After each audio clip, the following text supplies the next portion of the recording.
कधी कधी संकटाच्या समोर असं मिश्किलपणे सामोरं जाता आलं पाहिजे हो. म्हणून संकटांच्या समोर गर्भगडीत होऊ नका. छोटी संकट आहेत, वेळ निघून जाते. मगाशी मॅडमही बोलताना म्हटल्या, संकट कायम नाही आहेत, ती वेळ जाणार आहे, ती टळून जाणार आहे, पण तिच्या समोर सामर्थ्यपणे उभं राहण्याची ताकद आपल्यामध्ये असली पाहिजे. ती ताकद येणाऱ्या पिढीमध्ये निर्माण करा. त्या पिढीला वेळ द्या. सगळ्यात महत्त्वाचं म्हणजे येणाऱ्या पिढीला भरभरून वेळ द्या. मला अमिताभ बच्चनचा हेवा वाटतो. त्याची कंपनी कर्जाच्या याच्यात पूर्ण बुडून गेली होती हो. एखादा म्हटला असता की मी इतकं सुंदर करिअर केलं, एवढा छान, आणि परत मी शून्यातनं स्वतःला उभं करायचं, गर्भगळीत झाला असता एखादा माणूस. पण हा तोच अमिताभ आहे ज्या अमिताभला आकाशवाणीमध्ये तुझा आवाज चांगला नाही म्हणून नोकरी नाकारली होती. हिरोईन त्याच्यासोबत काम करायला तयार नव्हत्या, म्हणायच्या तू खूप लंबू आहे, तुझ्यासमोर आम्ही बारीक दिसू, तुझ्यासोबत आम्ही काम करायला तयार नाही होत. त्या अमिताभनं स्वतःची बॉलिवूडमध्ये अशी काही उंची सेट केली, आता त्याला बॉलिवूडचा शहनशाह म्हणतात. कोरोनाच्या काळात कुणाचा आवाज ऐकायला येत नव्हता, पण फोन लावला का अमिताभचा आवाज ऐकायला यायचा. याच्यापेक्षा काय करिअर असते. आत्ताही तुम्ही टी व्ही लावून बघा, 5 मिनिटाला अमिताभ दिसतो. कोण बनेगा करोडपतीमधून पैसे कमवायला सांगतो, कमवलेल्या पैशातून कल्याण ज्वेलर्समध्ये जाऊन सोनं खरेदी करायला सांगतो, सोनं खरेदी केल्यानंतर मुथूट फायनान्समध्ये ठेवून कर्ज काढायला सांगतो, कर्जाचे हप्ते नाही भरता आले तर ते नवरत्न तेल आहेच, थंडा थंडा कुल कुल. कुठं नाही अमिताभ, कुठं नाही हो. का आम्ही हरायचं, आणि किती आदर्श तुमच्या माझ्या डोळ्यात. तुम्ही सचिन तेंडुलकरची उंची किती हो. उंचीनं कमी असणारा माणूस, पण सचिनला बाउन्सर खेळता येत नव्हता, हाईट कमी होती. एक बाउन्सर आला वॉकर युनिसचा, नाकावरती लागला, रक्त यायला लागलं. लोक म्हटले आता याला स्ट्रेचरवरती न्यावे लागेल पॅव्हलियनमध्ये.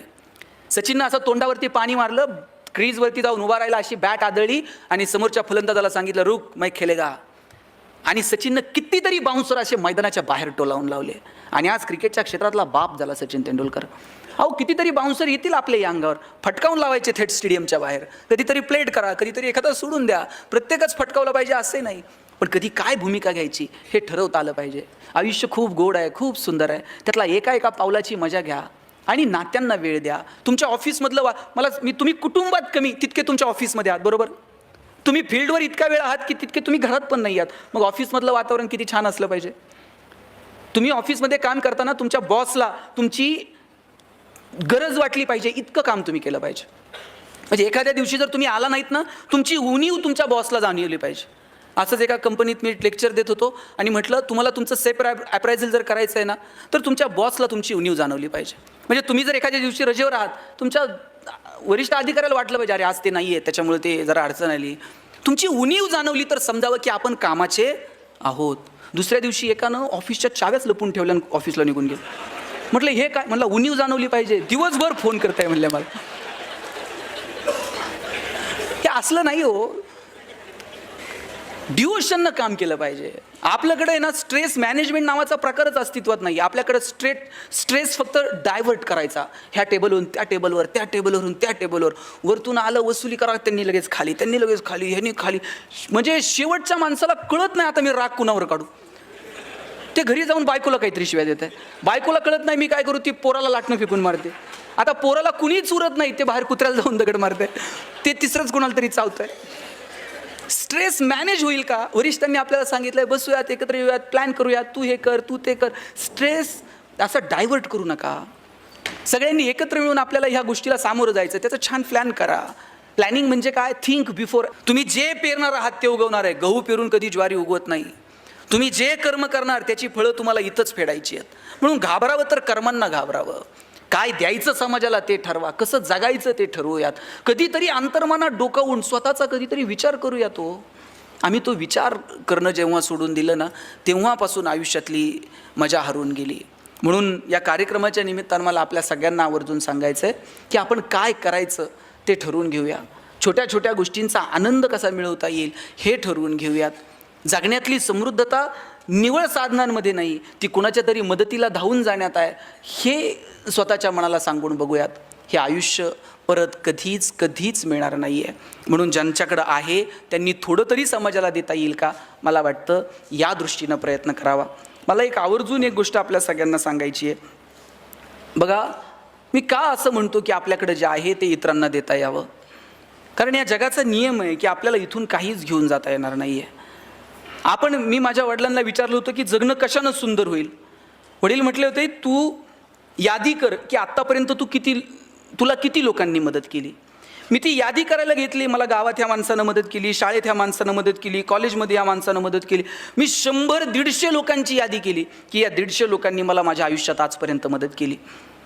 वडील म्हटले, वा, तुला आठवत आहेत ती माणसं की ज्यांनी तुला मदत केली. आता दुसरी यादी कर, तू किती लोकांना मदत केली आयुष्यात. साहेब, मी ती यादी करायला घेतली. 5-6 लोकांपेक्षा जास्त नावं मी लिहू शकलो नाही.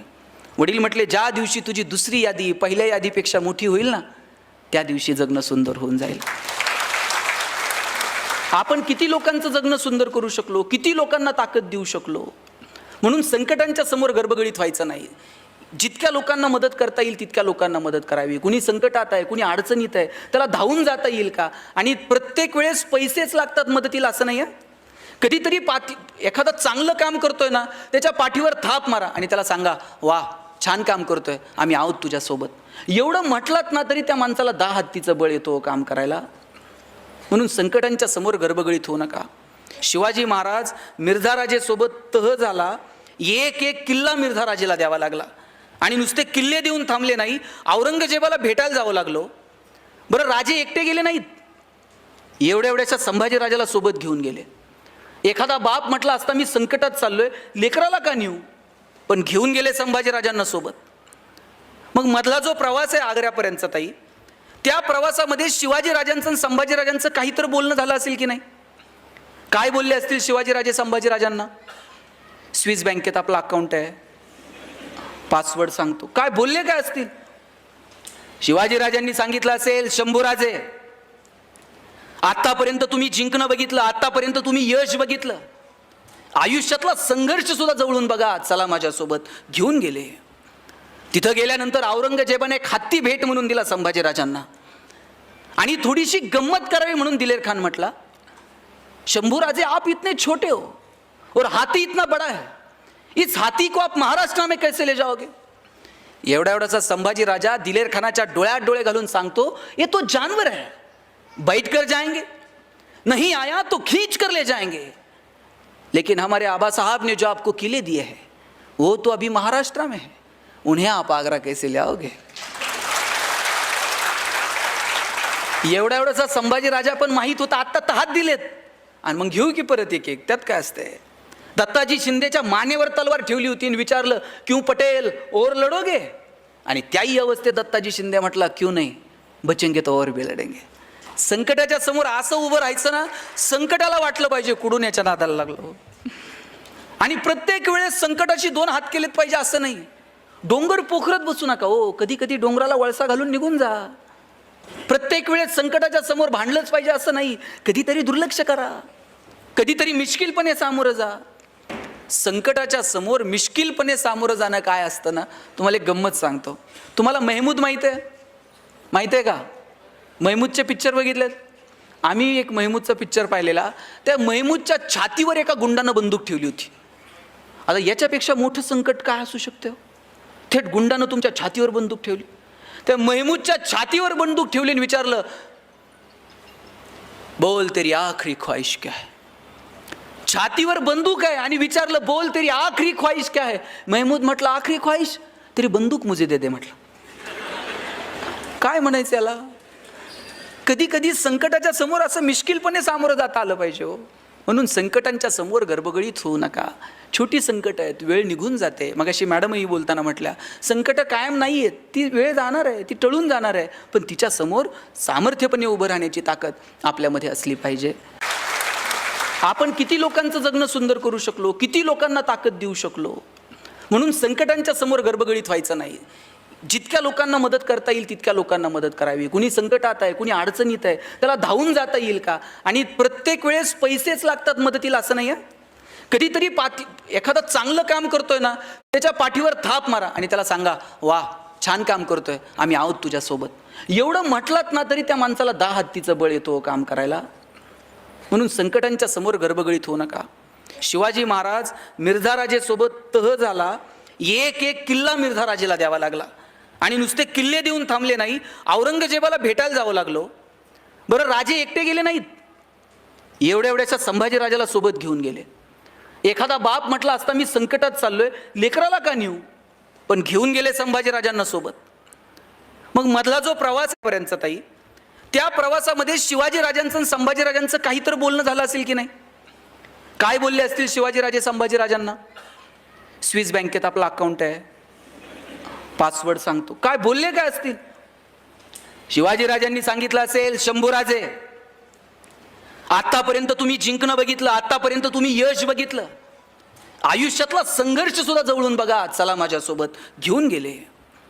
तिथं गेल्यानंतर औरंगजेबाने एक हत्ती भेट म्हणून दिला संभाजीराजांना, आणि थोडीशी गंमत करावी म्हणून दिलेर खान म्हटला, शंभूराजे आप इतने छोटे हो और हाथी इतना बड़ा है, इस हाथी को आप महाराष्ट्र में कैसे ले जाओगे?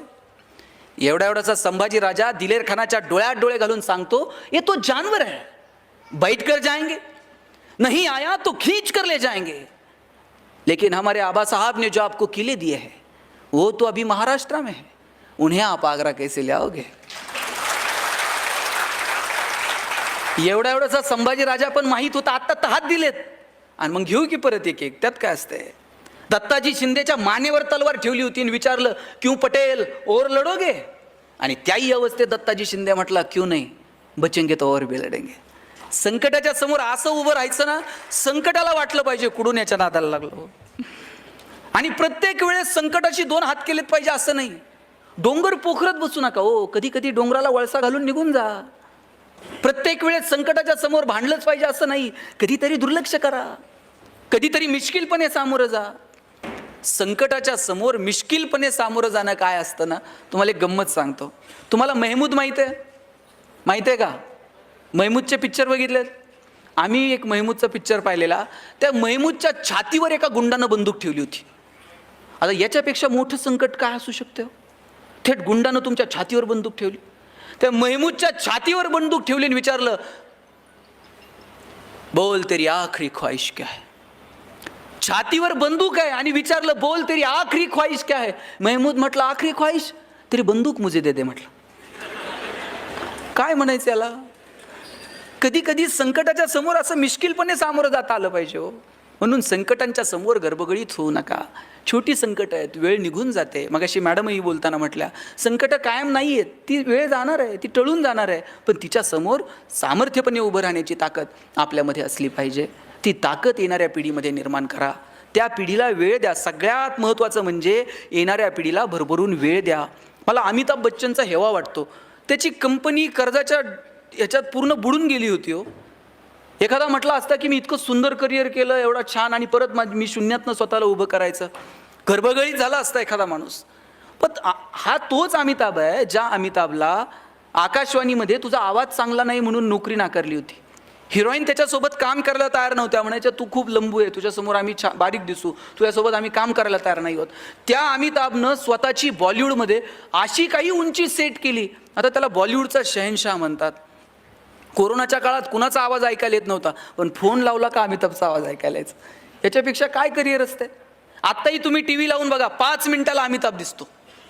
कोण बनेगा करोडपतीमधून पैसे कमवायला सांगतो, कमवलेल्या पैशातून कल्याण ज्वेलर्समध्ये जाऊन सोनं खरेदी करायला सांगतो, सोनं खरेदी केल्यानंतर मुथूट फायनान्समध्ये ठेवून कर्ज काढायला सांगतो, कर्जाचे हप्ते नाही भरता आले तर ते नवरत्न तेल आहेच, थंडा थंडा कूल कूल. कुठं नाही अमिताभ, कुठं नाही आहे हो. का आम्ही हरायचं? आणि किती आदर्श तुमच्या माझ्या डोळ्यात. तुम्ही सचिन तेंडुलकरची उंची किती हो? उंचीनं कमी असणारा माणूस, पण सचिनला बाउन्सर खेळता येत नव्हता, हाईट कमी होती. एक बाउन्सर आला वॉकर युनिसचा, नाकावरती लागला, रक्त यायला लागलं. लोक म्हटले आता याला स्ट्रेचरवरती न्यावे लागेल पॅव्हलियनमध्ये. सचिननं असं तोंडावरती पाणी मारलं, क्रीजवरती जाऊन उभा राहिला, अशी बॅट आदळली आणि समोरच्या फलंदाजाला सांगितलं, रुक मैं खेलेगा. आणि सचिननं कितीतरी बाउन्सर असे मैदानाच्या बाहेर टोलावून लावले, आणि आज क्रिकेटच्या क्षेत्रातला बाप झाला सचिन तेंडुलकर. अहो, कितीतरी बाउन्सर येतील आपल्या या अंगावर, फटकावून लावायचे थेट स्टेडियमच्या बाहेर. कधीतरी प्लेट करा, कधीतरी एखादा सोडून द्या. प्रत्येकच फटकावला पाहिजे असे नाही, पण कधी काय भूमिका घ्यायची हे ठरवता आलं पाहिजे. आयुष्य खूप गोड आहे, खूप सुंदर आहे. त्यातला एका एका पावलाची मजा घ्या आणि नात्यांना वेळ द्या.